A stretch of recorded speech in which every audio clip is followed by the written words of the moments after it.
ஒரு ஸ்கூல் மேகசீனை பார்த்துட்டு இருக்கிறாங்க.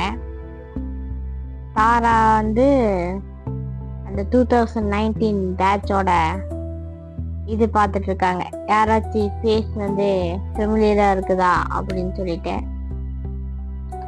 தாரா வந்து அந்த போட்டோன்னு அந்த அளவுக்கு கிளியரா இல்லை, அது ஒரு மாதிரி பிளர்ரா தான் இருந்துச்சு. அப்புறம் இன்னும் பார்த்துட்டு இருக்காங்க. இது சம்ருதா தானே அப்படின்னு கேட்குறாங்க. ஆனால் யார் அவளுக்கு பின்னாடி இருக்கிறா அப்படின்னு. அதுக்கப்புறம் என்ன ஆச்சுன்னா,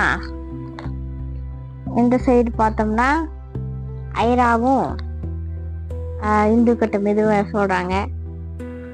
அது என்னன்னா, சம்ருதா வந்து ஒரு பொண்ணு கூட ரொம்ப க்ளோஸா பேசி பழகி இருக்கிறா அப்படின்னு. இந்து வந்து ஓல்டு சோசியல் மீடியாவோட ஸ்கிரீன்ஷாட் எல்லாம் செக் பண்ணிட்டு இருக்கிறாங்க. நாம அந்த ஃப்ரெண்டு சீக்கிரம் கண்டுபிடிக்கணும் அப்படின்னு சொல்லிட்டு இருக்காங்க. ஏன்னா அந்த ஃப்ரெண்டுக்கு கொஞ்சம் பத்தி தெரியும்ல, இன்ஃபர்மேஷன் கிடைக்கும்னு சொல்லி சர்ச் பண்ணிட்டு இருக்கிறாங்க. அதுக்கப்புறம் அதித்தியும் தன்விகாவும் சேர்ந்து ரெக்கார்ட்ஸ் வந்து தேடிட்டு இருக்கிறாங்க அதுல. அப்புறம் இதுல அதித்தி சொல்றாங்க, இதுல கம்ப்ளைண்ட் எல்லாம்